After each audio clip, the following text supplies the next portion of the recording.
Hi. I'm putting it back on. I am still alive. I'm so glad. I redyed it, but it's already fading again. We've got almost like an ombre. Go. It matches my eyes. Like if you shine a light in my eyes, that part around Is the that outside kind is of green. yeah? Like blue. How lovely. I feel like it's cold. Hi. I feel like it's so cold in here.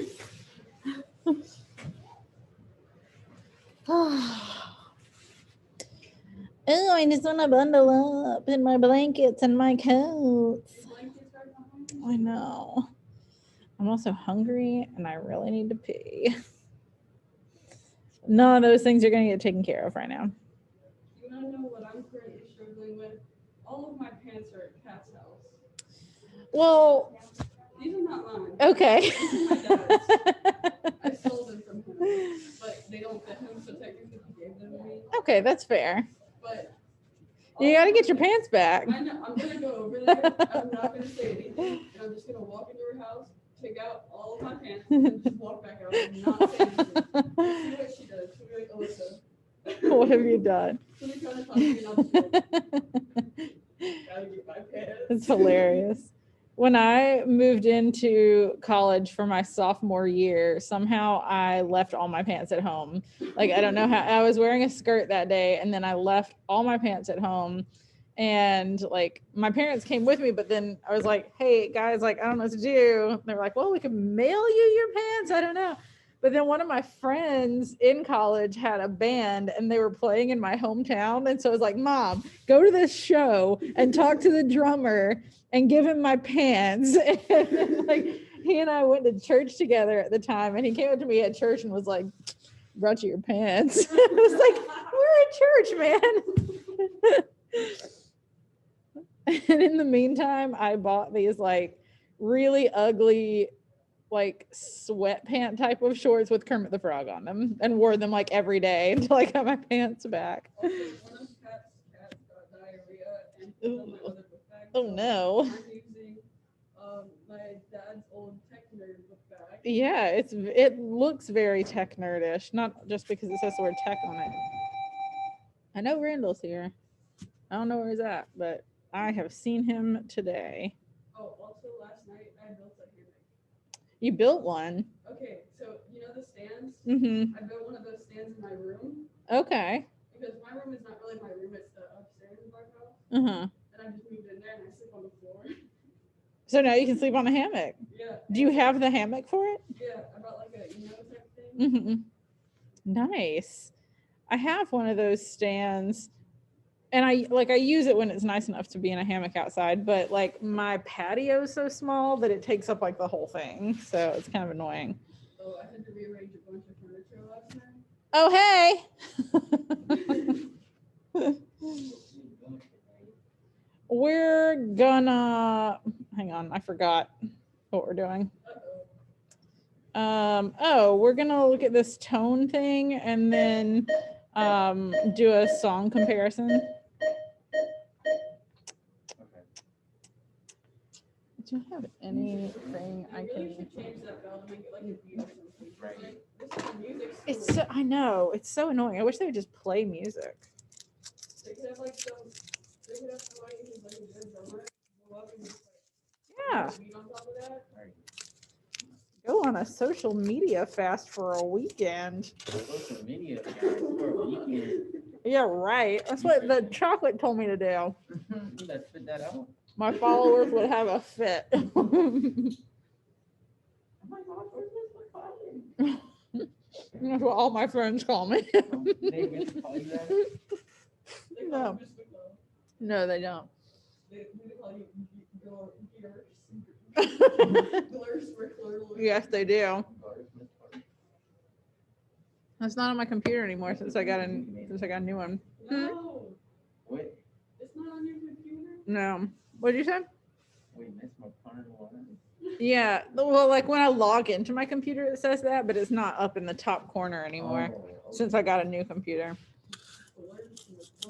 Oh, my mom thinks he's so funny.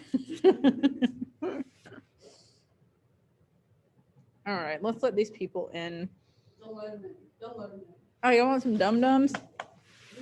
Julius left these yesterday, and they apparently don't matter to him, so I'm just giving them away. Hello, folks. Hi. Where's Alexis? Hey, Miss McClellan. Alexis. She's not Are we here. reading Frankenstein? Next year. Oh, I read that last year. Really? Yeah. It's so hard to read. My English teacher last year, she got really in depth with it, and basically we'd read a chapter, and then she'd just go over all the stuff, and I'd be like, Yeah. So that's what happened. Yeah, that's kind of how it is now too. I really want to I'm honestly looking into publishing my own adaptation of it and just like modernizing it a little bit. It would take me no time to do that. And I just feel like it would be so much easier for students because literally everyone's like, what are they ever saying in this? And it's the same thing that you said, like just have to go back over every chapter. Wait, hold on. So they're speaking Old English or what? No, and next year when when you're in British Lit, I will tell you why Old English does not apply to everything. Like Old English, you wouldn't even be able to understand. Middle English, you'd barely be able to understand. Early modern English is like Shakespeare. This is just old. It's just old. 200 years from now, people won't understand what we say, or it'll take a lot more effort. Honestly, I cannot wait for the next generation to say, what the heck are you guys saying?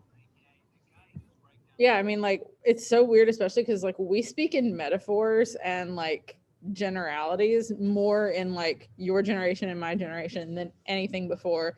Like, when we'll just say stuff like if you just say mood, like, if you see something, you're like, mood. People are not going to understand that, and people wouldn't have understood it, like, 200 years previously. You'd have to be... I don't even understand what the heck you just said. Mood. Yeah, like if you see a picture of like a cat planting its head in the floor, you're like, mood. Oh yeah, I remember. I can say that. Okay, I might be the odd one out of here. It's 11 o'clock. Yes, that's exactly it.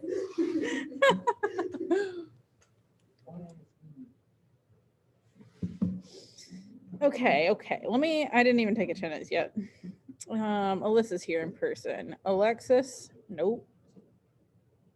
James, virtual. Virtual. LeBron, virtual. Cece, virtual. Cade, virtual. Zane, virtual. Randall, right beside me. Alexis is our only one missing. Okay, so the first thing I want to do I still have this up here? What did I do with it? Poopy doop. Okay, we're not going to do that because I don't know what I did with it. Forget about it. Oh, wait, penguin packet. You just offended 5 Italians. I did not. Go talk to the staff at Olive Garden and ask them. You know what? I'm going to talk cancel culture because, I'm laughing at it. Like, cancel, insert this name. Oh my God, cancel culture. Okay. I'm not gonna say I hate cancel culture. I don't genuinely like it. I think it's so dumb because sometimes they'll try to cancel people for like literally no reason. Yeah. Like a few months ago, they tried to cancel Jacksepticeye when he was like, imagine not being able to buy a PS5, and they were calling him like classist and like whatever, and they were trying to cancel him because he said literally that. Like, that is so dumb to try and cancel somebody over. It's literally a joke. Y'all make those jokes all the time, and when a famous person makes it, it's the whole world is over. But I do agree, like, I think like Shane Dawson is a person that should be genuinely canceled because of the things that he has done in the past, and is still not excused. Like, it's a genuinely terrible thing that what he has done. He has committed blackface, has said the N-word. he just made terrible jokes, and it was during a time that was funny, but it's not funny, and people are facing prejudice things against it. So I Oh, you're do. gonna cancel him over that. You're gonna cancel the guy who made Pulp Fiction. What was his name again? Quentin Tarantino has been canceled time and time after again, but what are you going to do about it? Because Like, people will always appraise white people. That's what do you mean, LeBron? It will always they're be trying like to cancel that. Denzel Washington. Why? Why would you cancel Denzel Washington? I don't know. I forgot the reason. No, because of his But political beliefs. you can't, because Denzel Washington almost has done nothing wrong. Yeah, hold on. Go on the article, look up cancel Denzel Washington. They were trying to cancel him because of a cop, because he was agreeing with the cop's side. That's why they're trying to cancel him. There are reasons to cancel people, but stupid reasons are not. And what I'm trying to say is that stupid reasons are not, but you can cancel people for being racist and homophobic and things that are going to harm people. Yes, you can cancel them for that. That one I can agree with. Like you were gay. Are we just going to go back to the time when people can have their own opinion, or is that not going to happen again? You can have your own opinion, but there's a difference between having an opinion and slandering people. Yeah. There is a clear difference. We all need a. I think it's that thing where, like, yes, you can disagree with people, but if your disagreement is like racist or sexist or homophobic or anything, that's not a difference of opinion. It's just like it's horrible. Yes, that is what is happening. That being said, I know you're saying in the beginning that like sometimes you agree with cancel culture, but sometimes it can go too far. I've heard so many comedians talk about how like they're so afraid to even do their job because of cancel culture. Like Dave Chappelle has this whole bit about Kevin Hart, because Kevin Hart is so great in like every way, but several years ago he made that joke about not wanting his son to play with the dollhouse. Yes. And he's like, we're gonna cancel him over that. Like that's not enough. And also it was a joke. Like you kind of have to take comedians exactly. Like there are comedy. Exactly. There are certain things that you just can't cancel. That was, if I kind of agree with him being canceled for that, but not as long as what happened. I don't think he should have been kicked off the Grammys for being the host. I don't think any of that should have happened. I do think that once he apologized for that comment, that everything should have been over by then. There are some things that people can apologize for and everything will be fine. But when you say homophobic and racist things and you're canceled, an apology won't get you out of that grave. That can never happen because you have made a comment or have done something that can harm people physically and emotionally and mentally. And at that point, that is unexcusable and unacceptable. That's what cancel culture is supposed to do. But people are taking it too far and trying to call people classes and canceling people for making harmless jokes at that point. Like that's ridiculous. Or that's the only point. Like stuff. I feel like it's okay if somebody doesn't know that what they're saying is wrong and then they get corrected on it and they apologize. I think that's totally fine. That's what it is. The host of The Bachelor just over the last like week or so, Chris Harrison, he there was like pictures that came out of one of the girls that's on The Bachelor right now at like an antebellum party at a plantation. And he kind of like defended her. And he was like, well, yeah, we don't put up with that now, but like however many years ago that was it that big of a deal? And everybody just like really laid into him. They were like, plantations aren't okay because slavery wasn't okay. And like, it's not okay for you to defend that. And he just like really had not thought about the way it looked, and he released this apology that I thought was really like heartfelt. And he was like, I'm going to take a step back from The Bachelor for the rest of this season just to like, I really need to reflect on this stuff and learn from my mistakes. And I was like, exactly. That is at the same time, the guy just trying to say like, hey, something just happened, you know? There is a time and a place. Don't try to keep getting like publicized. Yeah. I think that's he's still getting like publicity off of like a bunch of stuff. Ugh. Like that country artist guy, I keep seeing him all over my For You page on TikTok, who has a video of him saying the N-word. Like it's very visible. He knows what he said, and it wasn't even in term of endearment, it was to hurt somebody. It was to hurt somebody. If you look at it and hear the audio clip, and people are trying to say that, oh, well, why can't he say it, blah blah blah, this, that, and the third, I'm gonna say it too. Like, no, don't do that. That's not how that works. It is a derogatory slur used against Black people to hurt them, and you saying it just makes you look stupid and makes you look racist, because it is the word is inappropriate, and you're not supposed to say it. So that one 100% cancel. I don't think he should be allowed to do anything. They kicked him off of all participating award shows and everything that he was connected to, because what he did was wrong and it was racist. That's the thing that should be canceled. Jacksepticeye saying, imagine not being able to buy a PS5, don't cancel him, because you can't cancel somebody like that, because Jacksepticeye has never done wrong. He hasn't done wrong. Why would There's you? never about that. Cancel that person. But yeah, Cece, there's a blur line, and I do not, me personally, as long as you cancel over something like real dumb, or even something like, oh, he said something racist, and that was like 5 years ago. A person can't grow. But you can't. No, and I had a conversation. I've had a conversation about this.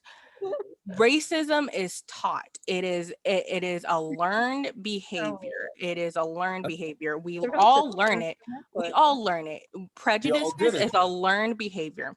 You, just because you say it one time and like 5 years ago, and then just automatically expect people to forget about it, and then it's brought back up, and you think those things have not changed. I can't stand by that. I think you can change as a person and understand that it's wrong, but what you did cannot be excused, and you should be punished for it. And at that point in time, you are still a racist to me, because you've said it, you knew what it was, and you knew it was wrong, but you still did it. Really? Yes. So a person cannot change. You'll always see him as a racist, no matter how much you change or evolve. Yes. Yes, I will. Because if you are a person that is not of Black descent and you say the N-word at like 10 years ago, when you were like, what, 16 maybe, and now you're 30 something and it's brought back up, and you're expected to be apologizing, and you apologize, you're still a racist because you said it in the first place. Or if a person didn't apologize and said these words, I don't care at that time, I thought it's funny.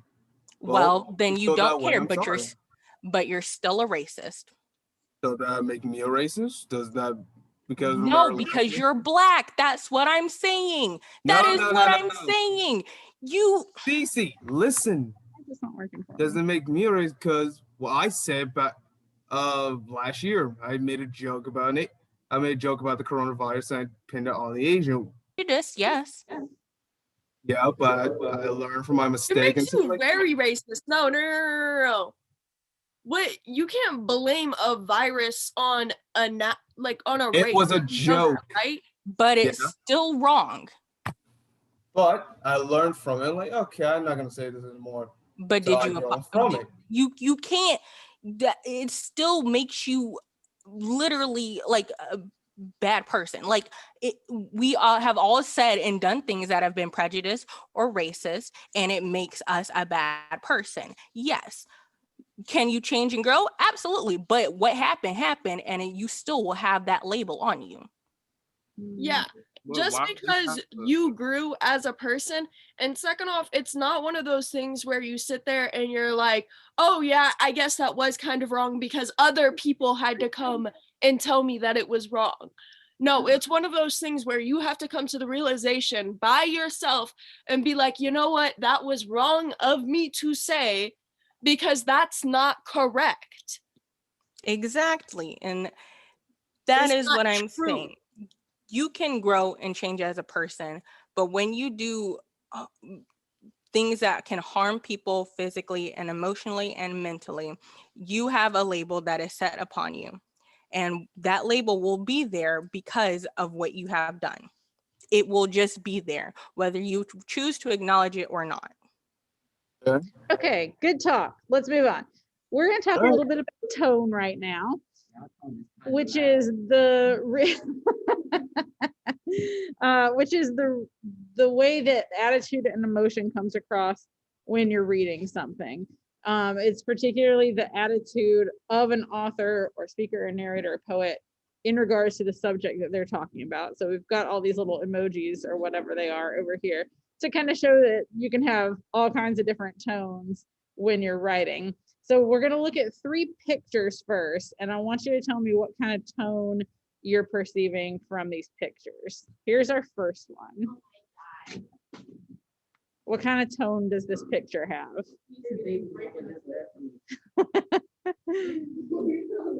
Okay, so as far as like what's going on in the picture, it's hard to say, but maybe he's being broken up with. Maybe who's coming in here? Oh, Sounds looking like he's about to give up everything.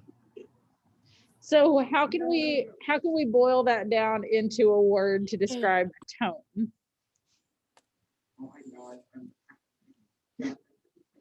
That's a lot of words. Is this a sad tone? Is it a sarcastic tone? Is it a gloomy tone? It's Heartbreaking. no, he's probably getting yelled at. He might be getting yelled at. So what kind of, like, seeing his reaction to possibly getting yelled at, or it looks like he's getting some kind of bad news at any rate. What is the emotion that we're picking up on from this picture? Like immediate, like really bad stuff. I don't know the right word. It's not depression. It's not like, it's like sad. Really, really sad. Like devastated. Yes. A devastated tone. Maybe a frustrated tone. The hand on the head makes me think he's frustrated. Okay. You think that guy got a girlfriend?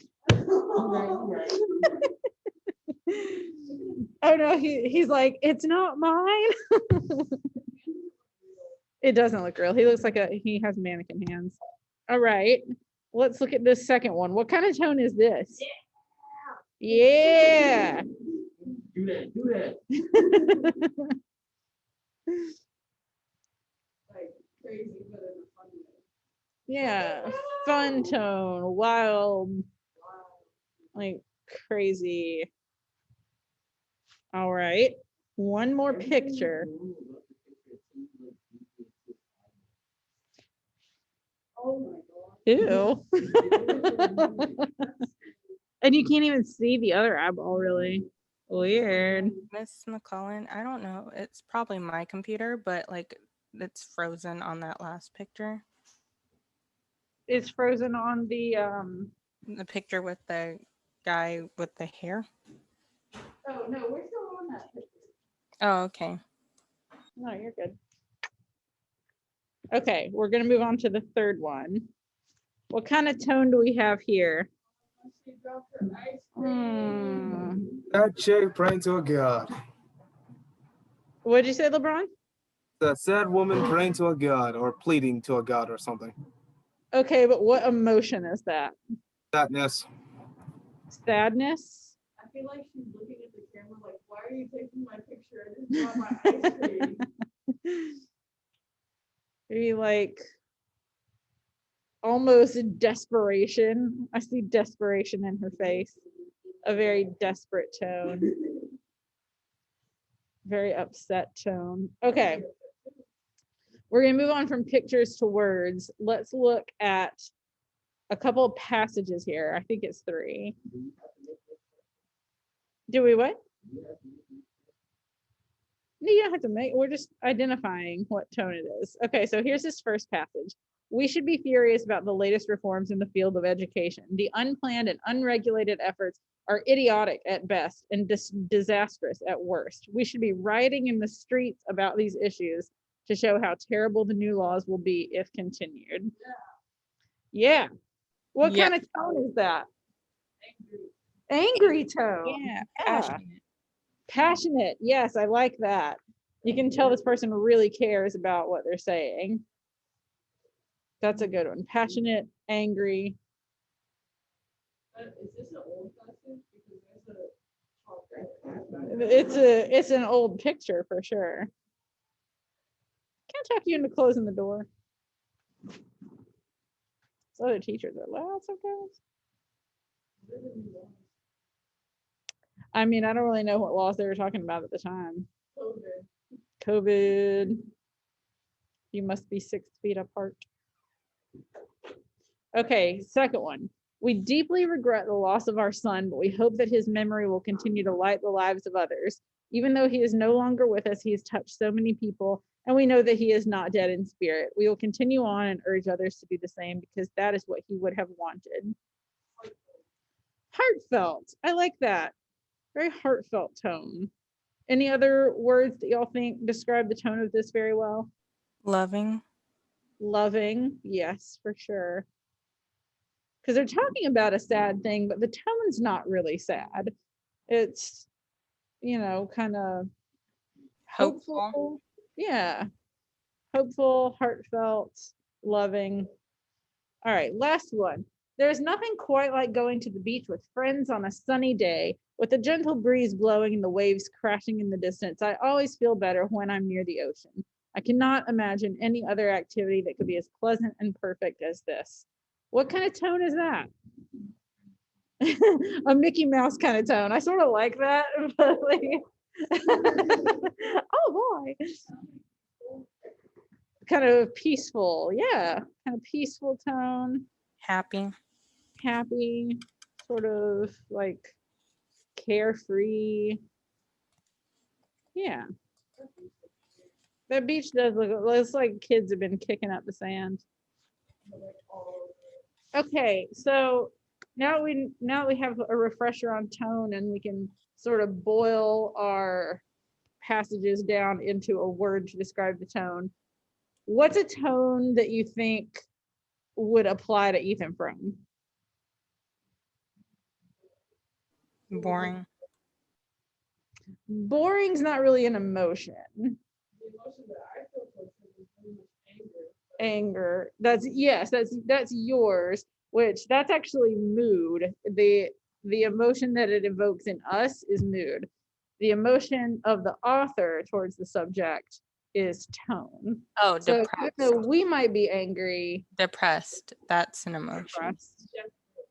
Yeah, that's a really good word for this. Desperate, depressed, lonely. You took the words right out of my mouth. Yeah, I think so for sure. Okay, so we've looked at several passages where Ethan is thinking about how like his ideal version of happiness would be to be dead with Maddie forever. Which is, I know, like Alyssa just like busted out laughing at that.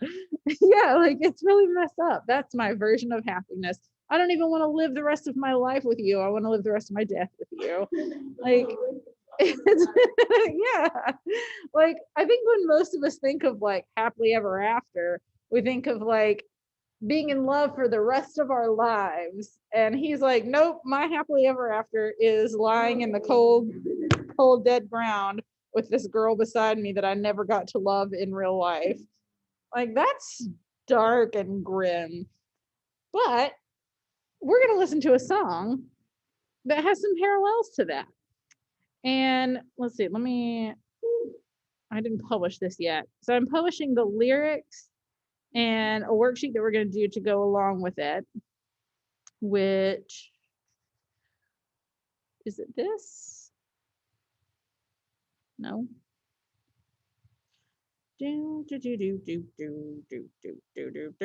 It's this. That's very small. So what we're going to be looking at, nope, not that either. No, okay. So I published this on Canvas. Just ignore the first page of it because that's pretty much what we just did out loud. We're going to listen to this song by the Smiths called There's a Light That Never Goes Out. And what you're going to do is go back through what we've read so far in Ethan Frome and find some quotes that show a comparison between the lyrics and the novel, so that you know pretty much exactly where to look, because you know what you're looking for when he's talking about being dead with her forever. And you're going to analyze the comparison between the quotation and the lyrics, and analyze the meaning and tone in the quotation from the book. And you've got 4 places to do this. You're looking at individual lyrics here. What I just posted is the lyrics, so y'all can look at that individually. Plus, I'm gonna share my screen with you. The video is not actually a video, it's just this the whole time. So I'm gonna play this, but we'll look at the lyrics as we listen to it.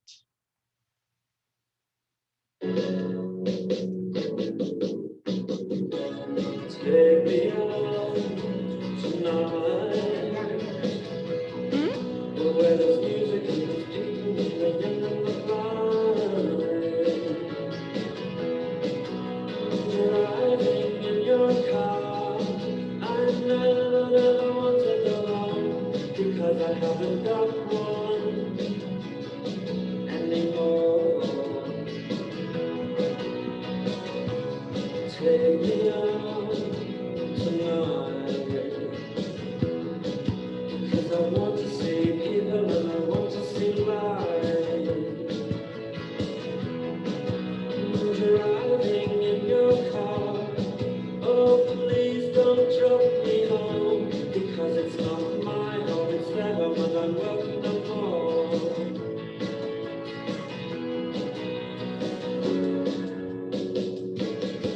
And if a double-decker bus crashes into us, tonight by your side is such a heavenly way to die. And if the 10-ton truck kills the both of us, tonight by your side, well, the pleasure, the privilege is mine. Take me out tonight. Take me anywhere, don't care, don't care, don't care. And in the dark and underpants, I thought, oh God, my chance has come at last. But then a strange fear gripped me and I just couldn't ask. Take me out tonight. Oh, take me anywhere, don't care, don't care, don't care. Driving in your car, I never want to go home, because I haven't got one more love. Oh, I haven't got one.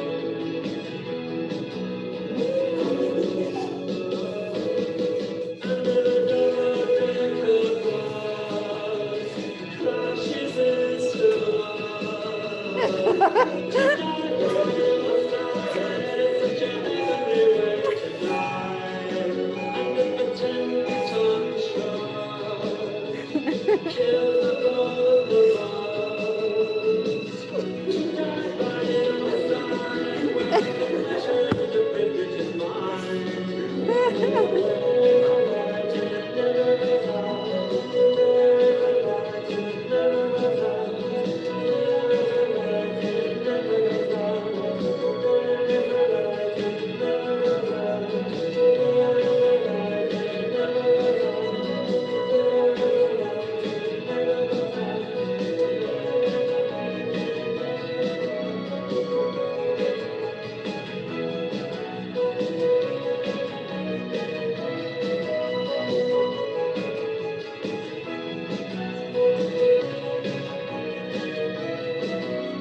That's it. There's no more. I'm stopping it. And if a double-decker bus- Isn't it nice to know that somebody understands Ethan Frome and where he's coming from? Commit suicide because I highly doubt that a double-decker does in a 10-ton. I mean, It's he dead?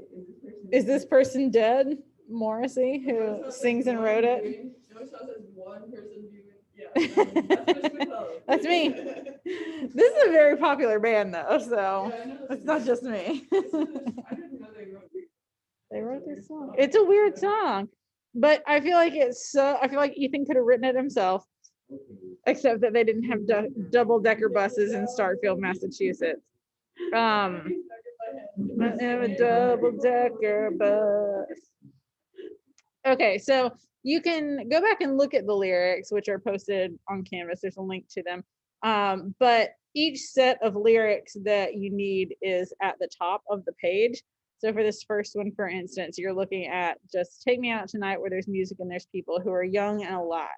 That part's, pretty hopeful, not to put words in your mouth, but that's not a negative part. So you want to go into Ethan Frome and see if you can find a quotation from the book that can be compared to that, and then analyze the comparison between the quotation and the lyrics, and analyze the meaning and tone in the quotation.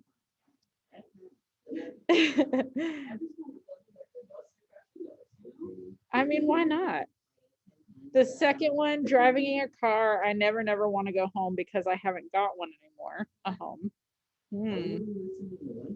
We're only listening to one song. This is all lyrics from that same song. This third one is just basically the whole chorus, and I think you know exactly where to find the quote that will go really well with that. And in the fourth one, in the darkened underpass, I thought, oh God, my chance has come at last, but then a strange fear gripped me. So your job is to find quotes from the book that can be compared to each of these quotes.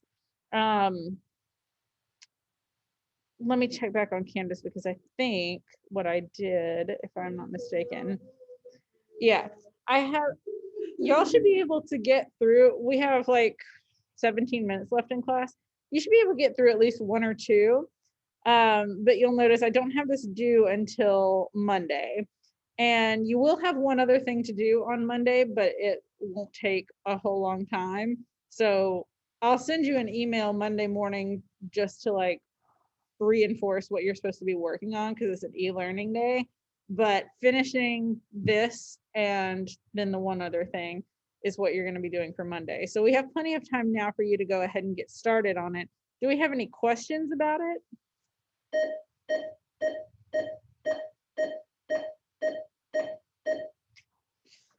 Good Lord. Okay. Well, if you guys who are virtual want to leave and work on it independently, you can. If you want to stay so you can ask questions, you can do that as well. I'll be hanging out on the call for the next 17 minutes.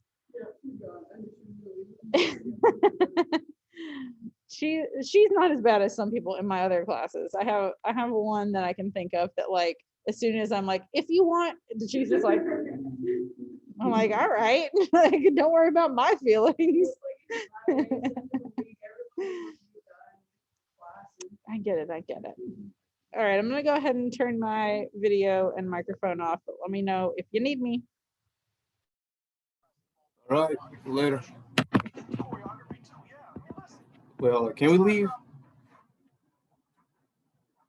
Miss McClellan, Yes? can we leave? Yes. Okay.